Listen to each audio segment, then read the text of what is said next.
Elshinta News and Talk.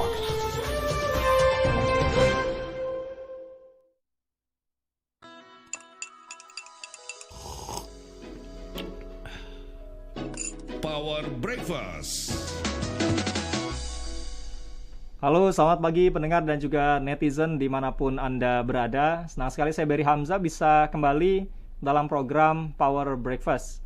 Seperti sebelumnya sudah kami sampaikan, tamu kami dalam program Power Breakfast hari ini adalah Sekretaris Jenderal DPR RI, Dr. Insinyur Indra Iskandar MSI. Beliau lahir di Jakarta 14 November 1966 dan menyelesaikan pendidikan strata satunya itu di Institut Sains dan Teknologi Nasional Jakarta pada jurusan Teknik Sipil di tahun 1994. Gelar magister didapatkannya dari Universitas Indonesia, jurusan Administrasi Negara di tahun 2005. Kemudian juga aktif mengabdi untuk Indonesia mulai menjadi PNS pada Maret di tahun 1997, di mana sebelumnya ia merintis karir di Sekretariat Negara. Indra Iskandar juga diamanahkan menjadi Kasubag Perencanaan Pembangunan di tahun 2002 hingga tahun 2005, kemudian juga Kabag Bangunan tahun 2006 hingga 2011, lalu Kepala Biro Umum pada tahun 2013 hingga 2015, juga pernah menjabat sebagai Asisten Deputi Hubungan Lembaga Negara dan Daerah di tahun 2015, dan Sekretaris Jenderal di tahun 2018. Puncak karirnya adalah ketika menjabat sebagai Pejabat Pengelola Informasi dan Dokumentasi atau PPID Sekretariat Jenderal dan BK DPR RI pada 14 Mei 2018. Saya langsung menyapa saja Pak Indra yang sudah bergabung di Zoom meeting pagi hari ini, dan bisa Anda dengarkan juga di Radio Elsinta selain tentunya di media sosial, yaitu di Twitter, Facebook, dan juga di kanal YouTube-nya Elsinta. Halo, selamat pagi Pak Indra, apa kabar Pak? Pagi, Assalamualaikum Mas Berry, pendengar Elsinta di seluruh Indonesia yang mendengarkan. Salam sehat untuk semua. Alhamdulillah baik. Alhamdulillah baik juga Pak, waalaikumsalam. Pak Indra ini sepertinya sudah di kantor ya Pak? Iya, saya memang sesuatu yang semenjak COVID di kantor itu mengikuti jadwal-jadwal, tapi tentu sebelum dan pada saat seperti ini biasanya jam-jam 6 lewat sudah di kantor tentu. Berangkat jam berapa itu Pak? Habis sholat subuh langsung berangkat? Enggak, rumah dinas saya dekat sini, belakang jalan kaki itu. Kalian olahraga Pak ya? Iya, sekalian olahraga jadi. 15 menit cukup Pak untuk jalan dari rumah ke kantor? Enggak, sekitar 6-7 menit paling lama. Wah, dekat sekali Pak. Iya. Jadi datang mepet-mepet nggak masalah lah ya sebetulnya ya. Ya enggak, biasanya kalau acara kedewanan itu rata-rata dimulai di atas jam 10 gitu ya. Jadi kalau pagi jam 7 atau jam 8 sampai jam 10 lebih banyak acara-acara Sekretariat Jenderal ya. Pembahasan internal, reformasi birokrasi dan lain sebagainya biasanya. Oke. Nah di hari ini Pak Indra nanti mungkin bisa menceritakan ya, terutama kita akan membahas berbagai isu aktual tentang misalkan ya pemindahan ibu kota negara yang diberi nama Nusantara oleh Presiden Joko Widodo, karena kan perangkat lembaga negara termasuk DPR kabarnya akan pindah ke ibu kota negara yang baru. Tapi sebelumnya mengenai rencana Indonesia Pak sebagai tuan rumah di bulan depan ya sebagai penyelenggara sidang internasional Inter-Parliamentary Union atau IPU ke-144 dan akan berlangsung di Bali pada tanggal 20 hingga 24 Maret 2022. Sejauh ini bagaimana Pak persiapan yang dilakukan untuk acara tersebut Pak Indra? Iya, Mas Berry, ini memang agak unik. IPU ini atau organisasi parlemen-parlemen dunia atau pimpinan-pimpinan atau ketua parlemen dunia ini pertemuan yang ke-144-nya kali di Bali. Dan yang saya sebut unik itu karena ini di masa COVID gitu ya. Dulu kalau tempat lain pertemuan-pertemuan itu tentu tidak masa COVID, memang tidak ada kesulitan dalam persiapannya. Nah, karena ini di masa COVID tentu berbagai hal ya, dengan kami mengatur soal nanti bubble tourismnya, bubble travel maksud saya. Yeah. Kemudian juga penerbangannya, karena dengan 178 kepala parlemen yang akan bertemu di Bali, tentu bukan hal mudah untuk mengaturnya ya. kalau rata-rata rombongannya antara 7 sampai 9 sampai 10 orang, itu kita harus menyiapkan mobilitas sekitar 1.300 sampai 1.400 orang dari Jakarta menuju Bali. Bali itu walaupun sudah mendeklar membuka diri terhadap dunia internasional atau penerbangan internasional, tapi faktanya sampai hari ini belum ada satupun penerbangan internasional yang masuk, karena tentu aturan-aturan yang ada di Indonesia mereka belum cukup familiar, terutama isu berkaitan dengan karantina ya. Jadi ini adalah satu tantangan bagaimana nanti kalau Jakarta menjadi hub sebelum mereka ke Bali, kita harus bisa mengatur keberangkatan mereka secara aman, bukan aman secara fisik ya, tapi bagaimana pengaturan berkaitan dengan COVID dan Omikron ini aman kalau nanti hubnya di Jakarta, kemudian menuju Bali.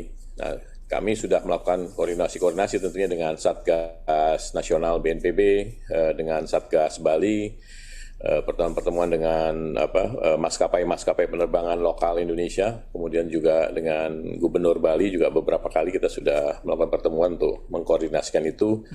Bagaimana pertemuan IPU nanti ini bukan hanya membahas berkaitan dengan isu-isu global, terutama soal COVID dan isu-isu pembangunan berkelanjutan, termasuk isu lingkungan yang paling sensitif sekarang, tapi juga bagaimana ada manfaatnya buat masyarakat Bali, misalnya delegasi-delegasi itu kita akan bawa ke satu tempat dengan pengaturan bubble, pengaturan gelembung COVID yang aman untuk belanja di UMKM kita di Bali. Jadi manfaatnya harus ada bagi masyarakat di Bali juga ya. Saya kira itu. Ya. Tapi untuk proseduralnya mereka tetap akan menjalani masa karantina dulu, misalkan di Jakarta ditempatkan di hotel-hotel tertentu, baru kemudian ketika clear, aman ya, mereka baru diterbangkan ke Bali. Bagaimana Pak Indra?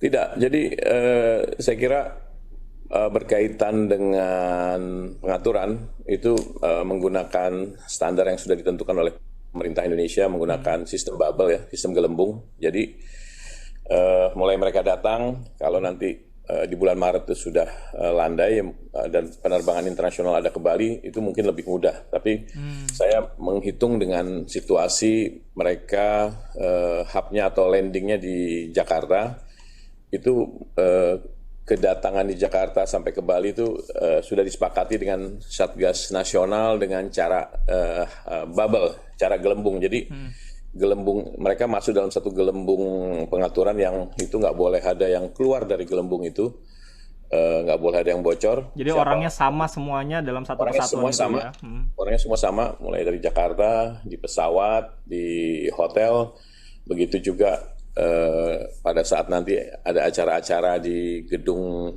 di sana di Bali, dan kegiatan-kegiatan yang dilakukan di tempat yang kita rencanakan nanti ada semacam komunitas UMKM di Bali Bangkit yang akan produk-produksi lokal masyarakat Bali yang akan kita bawa mereka supaya mereka juga di sana melihat dan belanja terhadap kepentingan UMKM kita di Bali. Ya, so far sudah berapa persen Pak persiapannya untuk IPO ini? Ya, secara konseptual sebenarnya kita sudah menyiapkan dari hulu ke hilirnya sudah hampir rampung ya persiapannya. Tapi tentu berkaitan di lapangan ini sangat dinamis. Dinamis artinya COVID, Omikron ini dinamikanya kan kami harus memantau hari per hari seperti apa, sehingga nanti pola yang kita siapkan dengan konsep bubble tadi, bubble travel itu bisa dilaksanakan. Kalau persiapan sekarang saya kira sudah mencapai sekitar 60% ya berkaitan dengan itu. Ya, nah ini kan tentu tidak hanya bermanfaat untuk masyarakat di Bali ya, terutama tadi soal UMKM-nya, tapi tadi juga sempat dibahas rencana pembahasan tentang Omikron, isu-isu global, pembangunan berkelanjutan dan lingkungan. Secara keseluruhan manfaat apa sih sebetulnya dalam forum IPU ini yang bisa dipetik atau diambil oleh Indonesia, dimanfaatkan oleh Indonesia sebetulnya Pak Indra? IPU ini kan forum pimpinan anggota atau pimpinan parlemen dunia. Sebelum COVID ini isu-isunya tentu berkaitan dengan banyak hal, isu-isu global, isu pembangunan berkelanjutan ya, SDGs ya, misalnya soal stunting, soal gizi. Karena parlemen ini kan bukan eksekutor, bukan pengambil keputusan. Jadi hanya di masing-masing negara ini parlemen-parlemen ini memberi masukan secara serius kepada pemerintah untuk memperhatikan aspek-aspek apa saja rekomendasi dari masing-masing parlemen. Nah, isu-isu tadi saya sebut isu lingkungan, kemudian isu perdamaian, isu demokrasi itu menjadi isu-isu utama seperti bagaimana Indonesia secara serius memperjuangkan Palestina gitu ya, supaya itu dibahas di seluruh parlemen dunia. Kemudian soal isu kemanusiaan di Rohingya itu juga menjadi salah satu isu yang selalu dibawa Indonesia, di samping dengan isu-isu soal pengentasan kemiskinan di masing-masing negara, stunting, dan isu-isu demokrasi. Jadi acara IPU ini itu kalau kita bicara waktu sebelum COVID ya, pada saat COVID ini 4-5 kali pertemuan itu isunya lebih banyak bertukar pikiran masing-masing negara bagaimana penanganan COVID, sehingga masing-masing parlemen memberikan masukan kepada pemerintahan di masing-masing negara berdasarkan pengalaman negara-negara lain bagaimana COVID itu ditangani. Nah, Indonesia mengambil banyak manfaat dari pertemuan-pertemuan IPU ini dan masukan-masukan, termasuk masukan Indonesia pada dunia bagaimana COVID ini bisa untuk segera ditangani, termasuk penanganan atau pemulihan ekonomi nasional masing-masing negara. Nah, saya kira isu berkaitan dengan COVID ini kita bisa ambil contoh kemarin negara Afrika itu juga pertemuan terakhir di Madrid itu mereka mereka udah SOS minta pada dunia untuk perhatian karena di sana nggak ada sama sekali vaksin, nggak ada negara yang mau menjual vaksin itu kayak gitu-gitu. Itu dibahas secara serius gitu ya. Jadi saya kira ini perintah Undang-Undang Dasar 1945 Indonesia aktif terhadap kepentingan-kepentingan internasional itu menjadi juga perhatian kita di IPU. Pemerataan dan akses terhadap penanganan pandemi yang harus merata ya di seluruh dunia begitu Pak ya. Karena nggak mungkin kan hanya di satu negara saja selesai pandeminya sementara negara lain belum selesai. Itu potensi untuk menularnya masih terjadi kan, seperti itu ya Pak Indra? Iya betul, termasuk kita di awal-awal COVID sekitar 2 tahun lalu juga di forum-forum IPU ini Parlemen Indonesia juga menyuarakan yang sama karena waktu itu Indonesia juga masih kesulitan untuk mendapatkan vaksin dari berbagai sumber ya.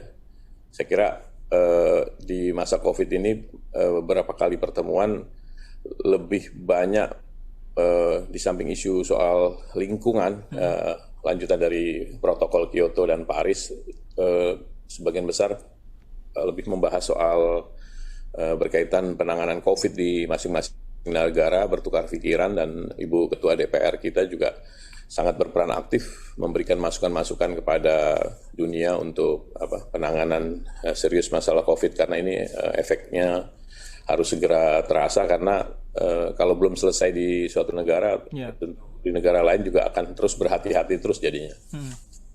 Oke, Pak Indra dan juga netizen, kita akan jeda terlebih dahulu kurang lebih 1 menit. Setelah itu kita akan kembali lagi. Setelah ini kita akan membahas tentang isu di tanah air ya, terutama di DPR yang pada tahun 2022 ini sudah menyetujui 40 RUU masuk dalam program legislasi nasional prioritas. Tapi bagaimana Sekretariat DPR RI mendukung program yang berjalan ini agar undang-undang yang dihasilkan juga menjadi berkualitas. Nanti kita akan bahas setelah yang berikut ini. Tapi untuk Anda netizen, kalau ingin bertanya di kolom komentar media sosialnya Alsinta di Twitter, Facebook maupun YouTube, silakan Anda bisa sampaikan pertanyaan di kolom komentar, atau yang mau bertanya langsung via SMS WA boleh di 081 180 6543 ataupun melalui telepon di 021 586 9000. Power Breakfast akan kembali lagi setelah yang berikut ini.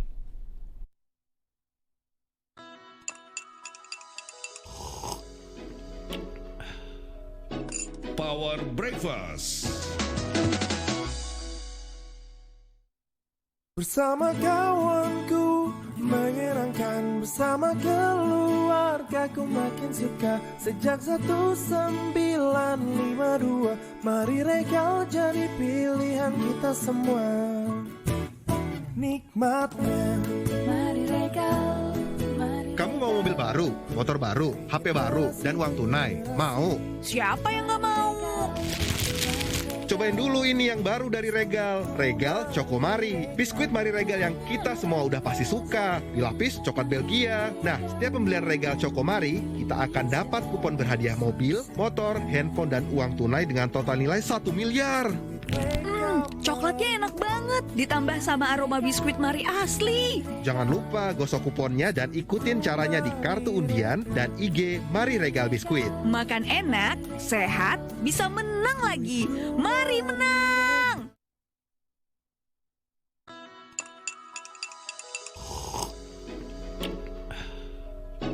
Power Breakfast. Kita kembali lagi pendengar dalam Power Breakfast bersama Sekretaris Jenderal DPR RI Dr. Insinyur Indra Iskandar MSI. Masih membahas tentang isu-isu kekinian terutama yang ada di sekitar DPR. Tadi rencana kita menjadi tuan rumah penyelenggaraan sidang internasional Interparliamentary Union atau IPU yang manfaatnya begitu luar biasa ya. Bagaimana soal penanganan pandemi dibahas, isu-isu lingkungan, kemudian juga soal pembangunan berkelanjutan atau SDGs, serta isu global lainnya tentang perdamaian dunia juga akan dibahas dalam forum tersebut. Forum ke-144 yang akan direncanakan berlangsung pada 20 hingga 24 Maret 2022 di Provinsi Bali, meskipun kita masih berada di tengah pandemi COVID-19. Ada satu penelpon, Pak Indra, yang sudah bergabung. Saya mau menyapa dulu, ada Pak Citra di Bogor. Halo Pak Citra, selamat pagi. Pagi, ya Sinta, Pak Indra, selamat pagi. Selamat pagi, silakan Pak. Pagi Pak. Pak Indra, maaf, saya mungkin agak sedikit bertanya mengenai efisiensi yang ada di tubuh lembaga kedewasan, Pak. Yang beberapa hari lalu pernah diangkat sama El Sinta oleh pernyataan Fahri Hamzah mengenai setiap dewan, DPD, MPR, DPR punya masing-masing satu dewan. Apakah memungkinkan di Senayan itu punya hanya tiap lembaga punya satu sekjen. Jadi DPD ada sekjen sendiri, MPR dan DPR sekjen sendiri.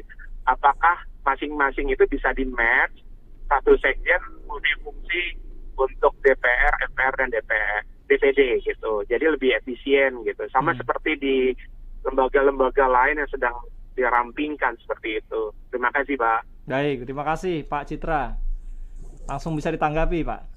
Iya Pak Citra, saya kira gagasan itu gagasan yang cukup baik ya, tentu berkaitan dengan bagaimana di kawasan parlemen ini ada DPR, MPR, ada DPD ditangani oleh satu kesekjenan. Memang wacana itu pernah dibahas Pak ya, bahwa masing-masing atau lembaga yang ada di kompleks parlemen ini bisa di-support dalam satu lembaga, misalnya badan pengelolaan Senayan misalnya atau semacam itu. Namun memang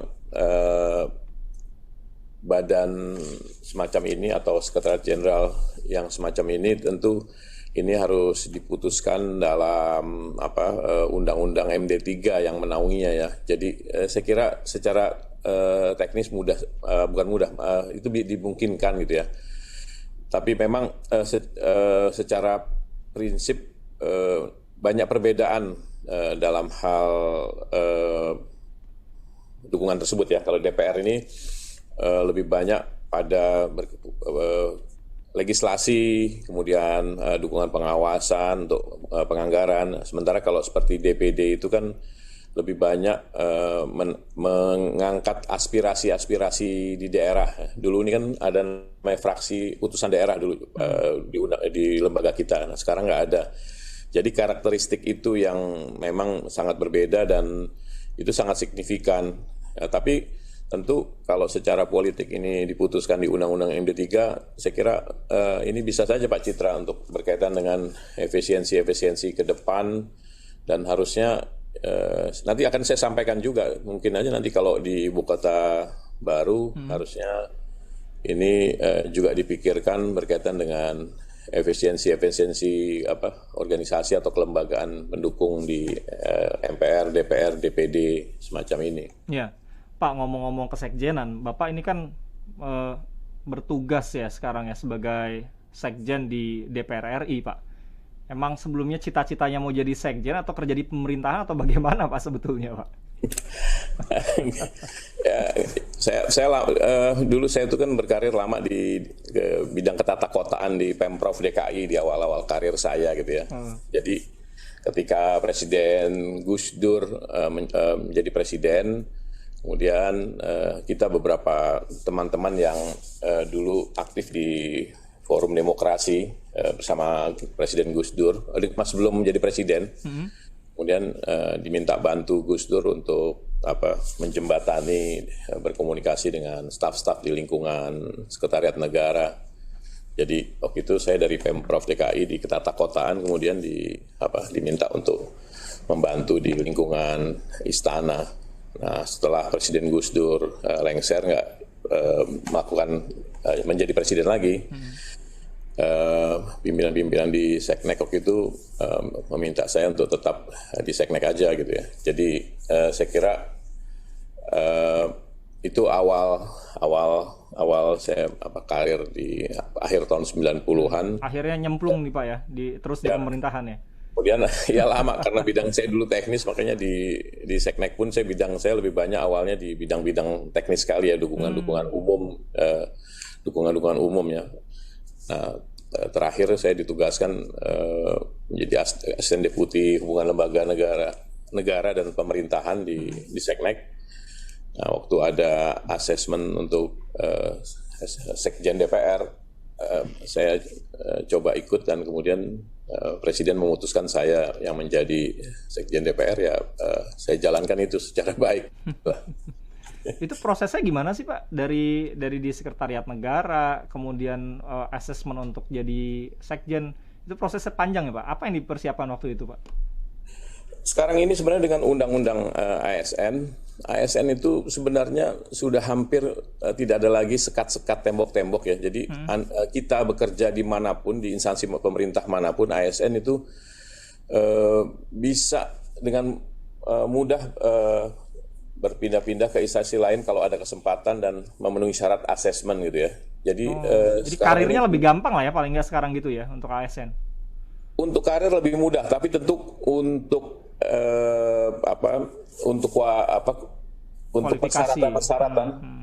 persyaratan requirement seorang PNS makin hari sekarang harus makin profesional gitu ya. Jadi mereka yang bisa lolos asesmen itulah yang ke depan, masa depan karirnya lebih baik gitu ya.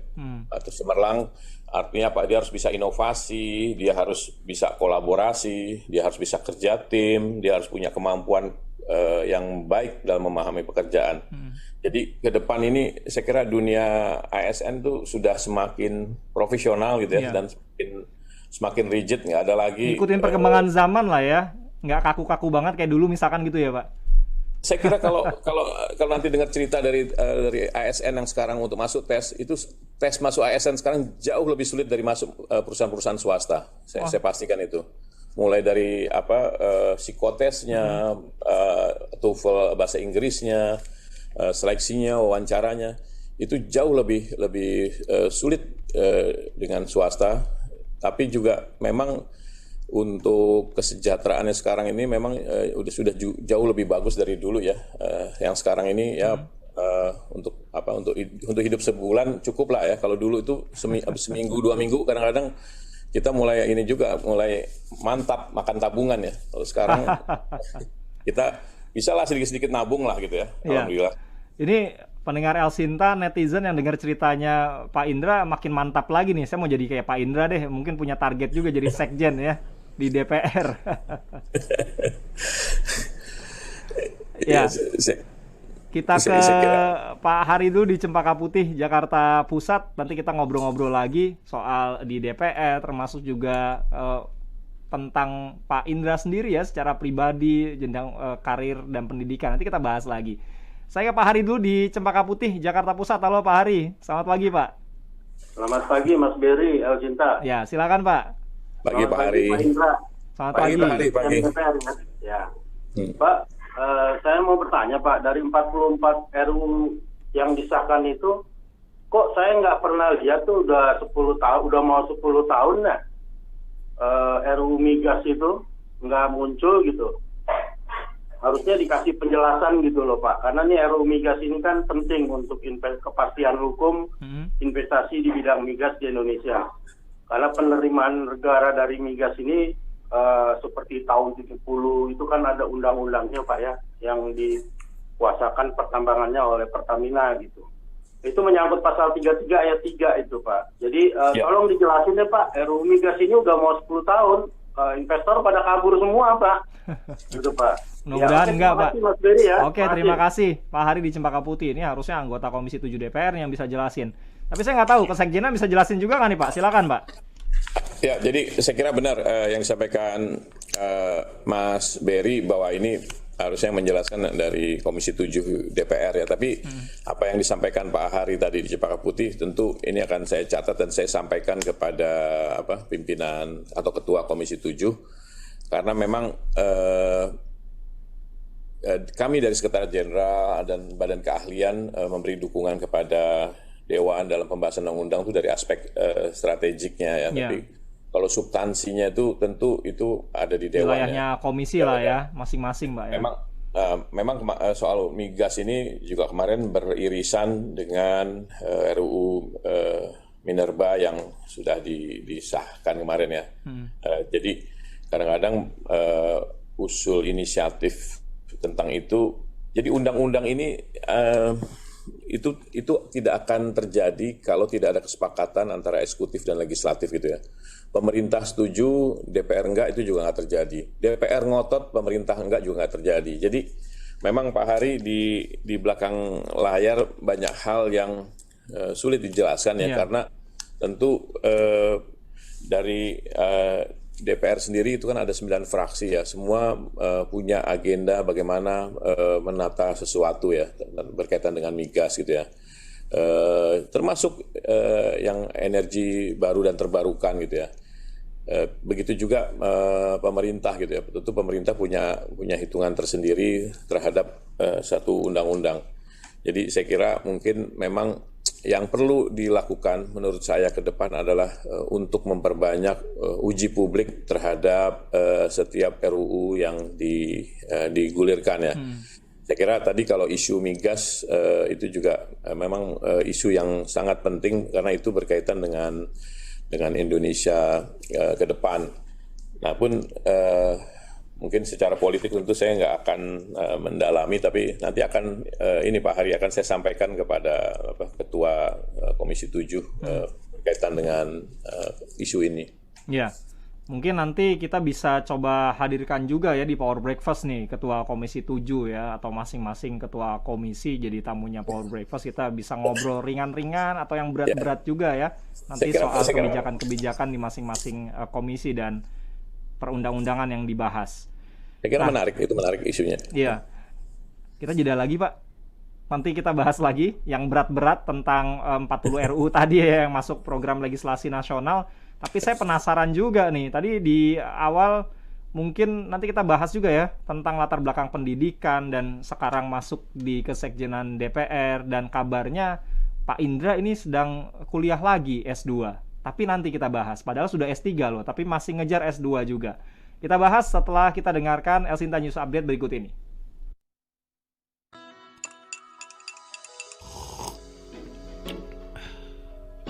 Power Breakfast.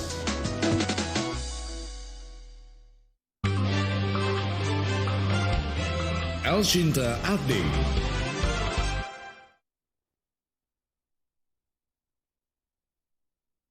Istana menyatakan masyarakat bisa memberikan kritik terhadap penjaringan atau proses pemilihan nama-nama calon pemimpin Ibu Kota Negara IKN, diantaranya mantan Gubernur DKI Jakarta Basuki Cahayapurnama atau Ahok. Tenaga ahli utama Kantor Staf Presiden Ali Muchtar Ngabalin menyatakan pemilihan nama-nama calon pemimpin IKN oleh Presiden sudah melalui proses evaluasi dan penelitian. apa yang keluar dari mulut seorang Presiden Joko Widodo itu bukan sesuatu yang asal disebut, tetapi tentu punya penelitian yang luar biasa. Seperti Abdullah Azwar Anas, atau disebut tentang Mas Bambang Brojonegoro, atau menyebutkan tentang Pak Tumi, atau seorang Basuki Cahayapurnama. Luar biasa. Nama yang saya kira semua orang memberikan apresiasi yang luar biasa. Apa yang salah dengan nama itu disebutkan? Kenapa banyak ada orang yang tiba-tiba demam karena nama itu disebut? Tiba-tiba kayak gatal badannya, tiba-tiba flu dan macam-macam. Ada apa? Dan tentu saja saya memberikan respon yang baik bahwa ruang publik itu adalah sangat terbuka dan siapa saja boleh memberikan kritik. Presiden Joko Widodo kata ngabalin akan segera mengumumkan nama calon pemimpin ibu kota IKN dalam waktu dekat. Sejauh ini, dari 5 nama calon pemimpin IKN yang mengemuka masih dalam pembahasan oleh tim di istana. Alisan, kemeja lokal brand dengan standar internasional. Dapatkan di modern dan tradisional market di seluruh Indonesia. Ingat kemeja, ingat Alisan. Penyebaran virus COVID-19 tidak menentu naik dan turun, tetapi kita tidak boleh lengah. Kita harus tetap melakukan protokol kesehatan dengan ketat, selalu menggunakan masker, jaga jarak dan cuci tangan. Dan yang terpenting adalah kita juga harus tetap memperhatikan sirkulasi udara di lingkungan kita, khususnya di ruangan tertutup, karena penularan lewat udara lebih cepat pada ruangan tertutup dibandingkan di ruang terbuka. Karena di ruangan tertutup tidak ada sirkulasi udara yang baik. Lalu, bagaimana solusinya? Selain menggunakan masker, jaga jarak, dan cuci tangan, untuk ruangan tertutup, pemerintah menghimbau dengan membuat sirkulasi udara yang baik dengan menggunakan exhaust fan. Karena dengan exhaust fan, udara dalam ruangan akan mengalir dari dalam keluar dan sebaliknya, sehingga udara dalam ruangan secara kontinu tergantikan dengan yang baru. Lalu bagaimana cara memilih exhaust fan yang benar? Anda bisa menghubungi 021 563 8311, toll free 0800 1333 535. KDK, Solution to your Ventilating Systems.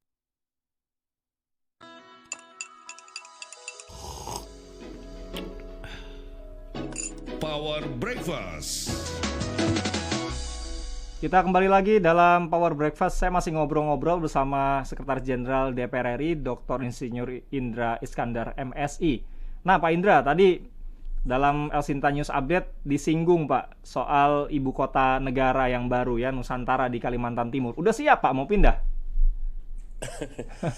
Ya, jadi sebenarnya host dari isu ibu kota negara ini adanya di Bappenas. Jadi kami dari DPR sudah beberapa kali diundang untuk pertemuan Bappenas. Saya tidak ngomong soal RU-nya, tapi berkaitan dengan mekanisme pemindahan ASN ke ibu kota baru nanti gitu ya. Jadi memang dari organisasi yang ada di Sekretariat Jenderal DPR ini datanya sudah diminta oleh Bappenas. Ada 5 eselon 1 di Sekretariat Jenderal DPR, itu 3 eselon 1 itu pada klaster pertama itu diminta oleh Bappenas untuk mempersiapkan segala sesuatunya berkaitan dengan kepindahan nanti. Jadi DPR ini termasuk salah satu lembaga negara atau persisnya lembaga tinggi negara yang masuk dalam klaster pertama untuk pemindahan ibu kota nanti gitu ya. Jadi dan kami sudah lakukan exercise dengan teman-teman semua eselon 1 di DPR dengan mitigasi berkaitan dengan klaster utama ini. Tentu kalau nanti konfirmasi dari Bappenas itu sudah final, kami juga harus sosialisasikan kepada teman-teman ASN yang ada di Sekretariat Jenderal DPR persiapan itu ya. Dan tentu saya kira ini putusan negara, kebijakan pemerintah yang kami harus ikuti secara baik gitu. Sudah di listing, Pak. Kira-kira fasilitas apa aja yang perlu dipersiapkan untuk gedung DPR, untuk hunian mungkin ya para anggota dewan nanti di ibu kota yang baru, Pak? Pembicaraannya dengan Bappenas ini belum sampai di sana ya, baru organisasi pendukungnya apa aja yang prioritas ya. Tentu kami menyampaikan kepada Bappenas itu yang prioritas tentu organisasi berkaitan dengan persidangan, berkaitan dengan dukungan-dukungan rapat-rapat gitu ya. Sementara untuk yang lainnya kami belum mendapatkan informasi. Jadi pembicaraan dengan Bappenas itu mereka hanya membatasi pada organisasi awal itu apa yang bisa atau yang harus lebih dulu untuk masuk di dalam klaster pertama. Tidak membahas soal tata ruangnya, tata kerjanya, kemudian gedungnya, belum sampai situ ya sejauh ini.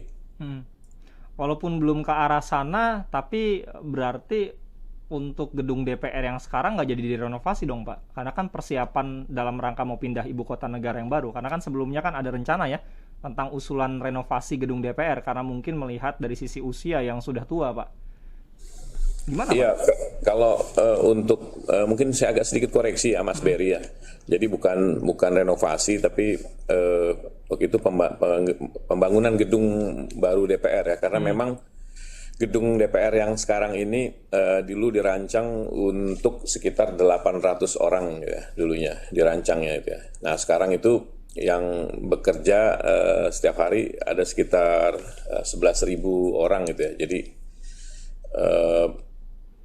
ini sudah sangat ini sekali, sudah sangat sempit dan tidak ideal ya. Sehingga yang kami lakukan sekarang adalah pemeliharaan misalnya liftnya yang sudah tua kemarin bertahap kami ganti gitu ya. Kemudian fire alarm sistemnya yang sudah tua sekali juga kami bertahap kami ganti, kami rawat. Jadi kalau untuk penambahan gedung baru tentu sudah tidak dimungkinkan lagi karena isu ibu kota negara saya kira sudah final dan jadi tidak perlu ada lagi penambahan gedung baru. Kami hanya mempertahankan yang ada.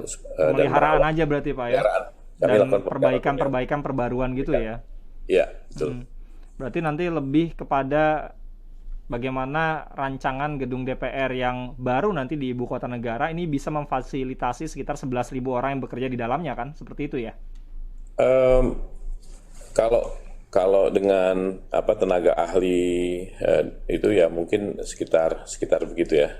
Karena tenaga ahli dewan itu jumlahnya juga cukup banyak gitu ya. Saya kira paling tidak untuk klaster pertama kami harus nanti mendapat konfirmasi dulu dari Bappenas dewan itu kan 575 orang. Jadi apakah tenaga ahli itu juga menjadi masuk dalam klaster pertama? Karena dewan ini kan setiap anggota perlu ada tim yang untuk memberikan masukan-masukan berkaitan dengan bahan-bahan persidangan, bahan-bahan rapat gitu ya.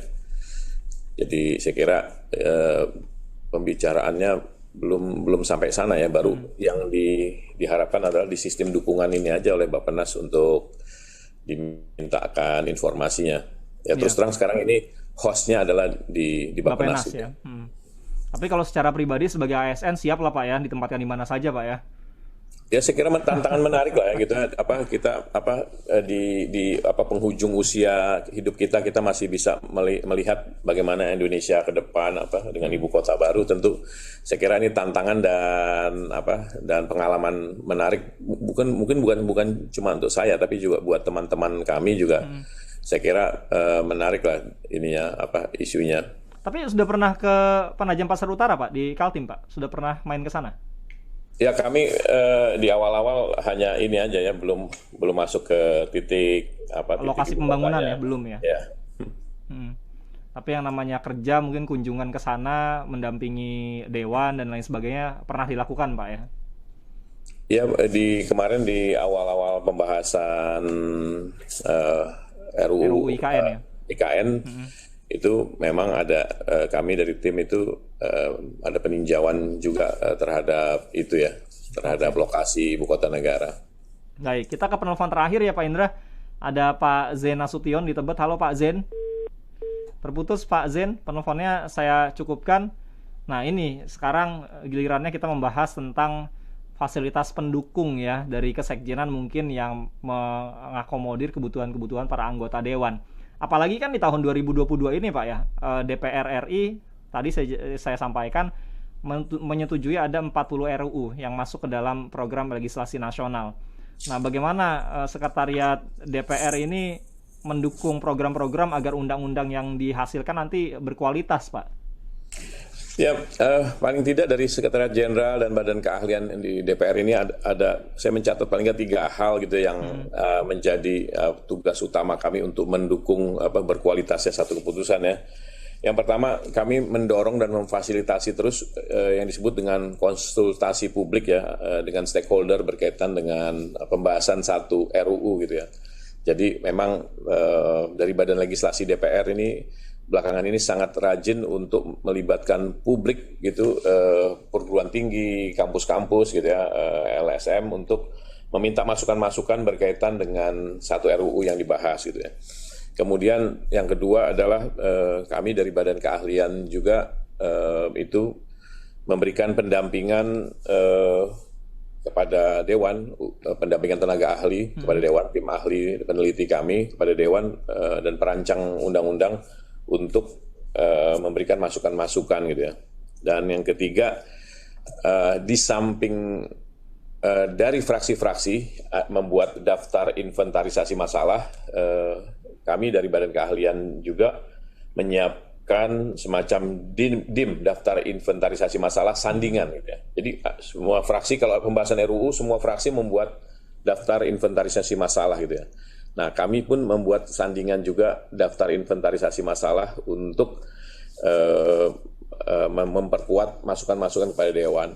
Misalnya kayak kemarin itu waktu Ibu Kota Negara, di samping dibahas di beberapa kampus di Indonesia, dari fraksi-fraksi kan juga menyiapkan 277 daftar inventarisasi masalah yang dibahas menjadi catatan yang itu menjadi masukan bagi undang-undang tersebut untuk melengkapinya.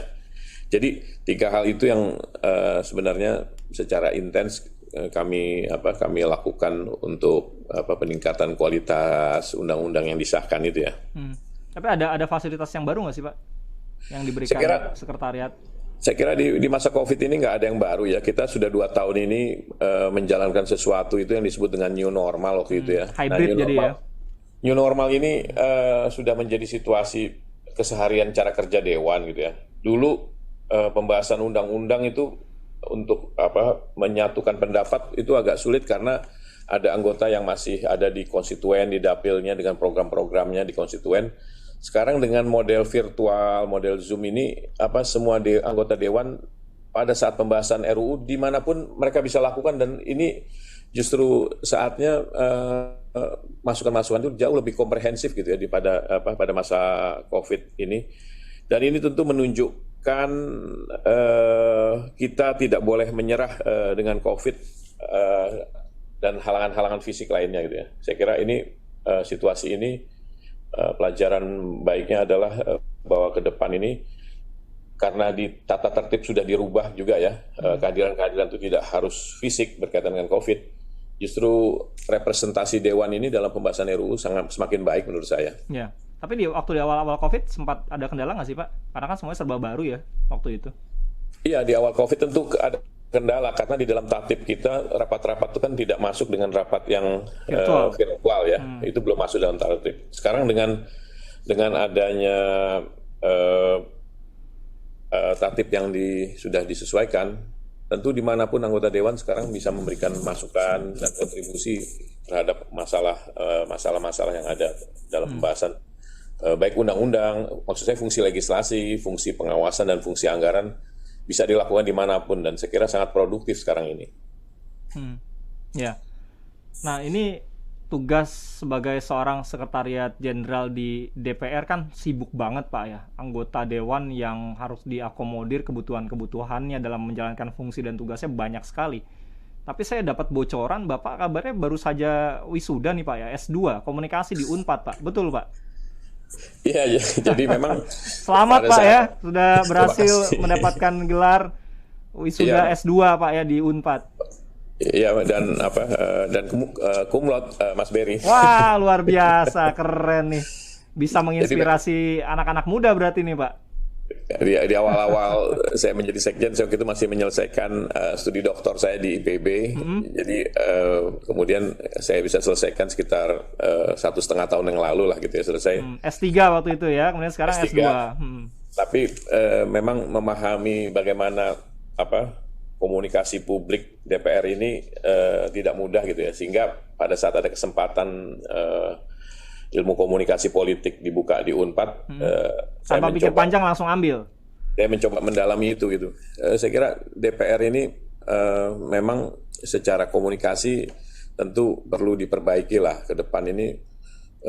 Semua hal kinerja DPR oleh publik, oleh masyarakat tidak banyak diketahui gitu ya. Saya kira ada sesuatu ada sesuatu yang salah lah gitu ya. Ada gap atau ada misinformasi mungkin? Saya kira gap lebih pas. Itu gap. Ada gap bagaimana DPR menyampaikan kepada publik berbagai informasi gitu ya. Karena epicentrum politik di Indonesia itu kan ada 2 ya. Satu di Istana Merdeka Utara, satu lagi di Senayan gitu ya. Nah, tentu berbagai informasi berkaitan dengan keputusan politik tuh hampir pasti sebagian besar ada di Senayan gitu ya. Jadi dan semua produk-produk politik yang ada di DPR yang disampaikan pemerintah itu tidak semuanya diketahui oleh masyarakat, oleh publik ya, sehingga masyarakat banyak yang memahami seolah-olah DPR rapat tidur gitu, DPR rapat sedikit segala macam ya. Tapi latar belakang terhadap itu tentu tidak banyak yang tahu. Yang tahu ya. Saya cuma menyampaikan di masa COVID walaupun dibatasi jam rapatnya, itu Komisi 9 tuh rapat untuk membahas penanganan COVID itu berkali-kali rapat tuh sampai subuh itu ya rapat. Itu kemarin ngebahas RUU IKN aja sampai subuh, Pak.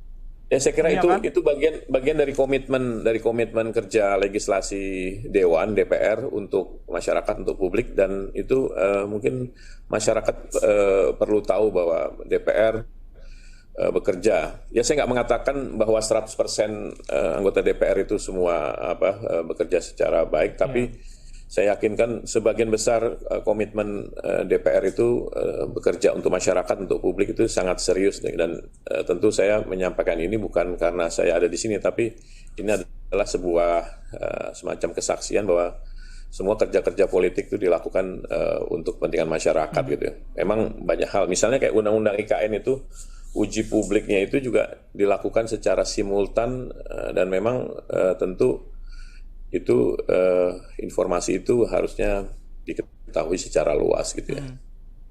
Pak, di tengah kesibukan masih mau mengenyam pendidikan, apa sih yang jadi alasan utama sebagai penutup, Pak? Mungkin ini bisa jadi inspirasi untuk kita semua ya, yang sibuk tapi tidak terlalu memikirkan soal pendidikan. Kenapa, Pak? Masih sibuk bekerja tapi masih mau loh mengenyam pendidikan gitu, Pak? Ngejar apa lagi sih, Pak, sebetulnya, Pak?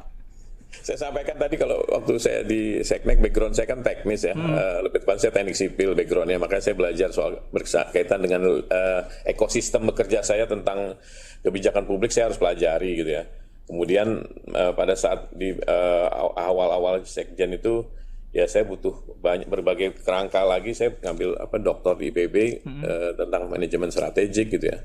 Dan di DPR ini tentu saya selaku sekjen, penanggung jawab tertinggi dari birokrasi dukungan dewan, saya ternyata butuh sekali memahami bagaimana sih sebenarnya komunikasi publik dengan media, dengan masyarakat itu dikelola secara baik sehingga semua informasi kinerja dewan tuh bisa maksimal ya tersampaikan kepada masyarakat ya, kepada publik itu. Jadi semangat itu tentu saya harus mendisiplinkan diri saya untuk belajar lagi gitu ya. Tidak ada di zona nyaman, mau upgrade diri itu, Pak ya. Saya kira itu kata kuncinya zona nyaman itu ya, karena tentu banyak di antara teman-teman saya sendiri juga yang berpikir bahwa ya sudahlah cukuplah gitu ya. Padahal dinamika perubahan begitu kuat, begitu kencang gitu, sehingga itu harus diantisipasi ke depan gitu. Baik, luar biasa. Pak Indra, terima kasih Pak untuk waktu dan juga ceritanya, ini menarik sekali. Mudah-mudahan di lain waktu kita bisa ngobrol-ngobrol lagi ya, lebih santai, tidak hanya soal bagaimana tentang DPR, tapi juga aspek-aspek lain di negeri ini. Terima kasih Pak Indra sudah bersama Yasinta, Pak. Terima kasih banyak Selamat pagi ya Pak. Indonesia. Makasih, sehat selalu Pak. Selamat pagi, sehat selalu semua. Demikian tadi Power Breakfast bersama Sekretaris Jenderal DPR RI, Dr. Insinyur Indra Iskandar MSI. Terima kasih untuk Anda pendengar dan juga netizen yang sudah menyampaikan komentar. Kita jumpa lagi dalam Power Breakfast di hari Senin pekan depan.